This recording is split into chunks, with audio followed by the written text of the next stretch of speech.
श्रीलिङ्गाष्टकम्। ब्रह्ममुरारिसुरार्चितलिङ्गं निर्मलभासितशोभितलिङ्गं जन्मजदुःखविनाशकलिङ्गं तत्प्रणमामि सदा शिवलिङ्गं। देवमुनिप्रवरार्चितलिङ्गं कामदहं करुणाकरलिङ्गं रावणदर्पविनाशनलिङ्गं तत्प्रणमामि सदा शिवलिङ्गं। सर्वसुगन्धिसुलेपितलिङ्गं बुद्धिविवर्धनकारणलिङ्गं सिद्धसुरासुरवन्दितलिङ्गं तत्र प्रणमामि सदा शिवलिङ्गं। कनकमहामणिभूषितलिङ्गं फणिपतिवेष्टितशोभितलिङ्गं दक्षसुयज्ञविनाशनलिङ्गं तत्प्रणमामि सदा शिवलिङ्गं।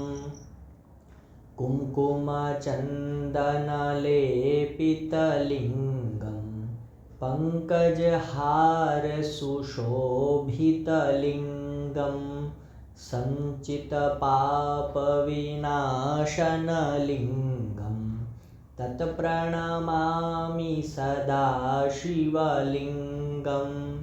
देवगणार्चितसेवितलिङ्गं भावैर्भक्तिभिरेव च लिङ्गं दिनकरकोटिप्रभाकरलिङ्गं तत्प्रणमामि सदा शिवलिङ्गं।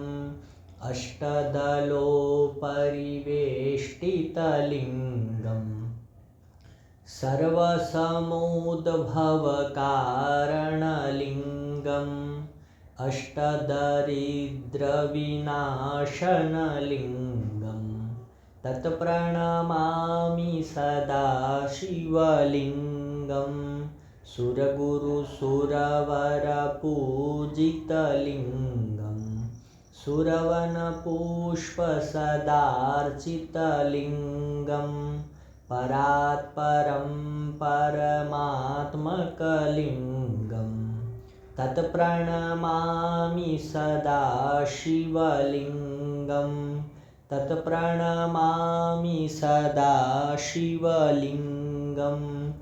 लिङ्गाष्टकमिदं पुण्यं यः पठेत् शिवसन्निधौ शिवलोकमवाप्नोति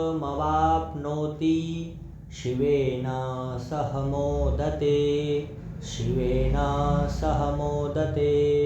श्रीशिवलिङ्गाष्टकं सम्पूर्णं शिवार्पणमस्तु।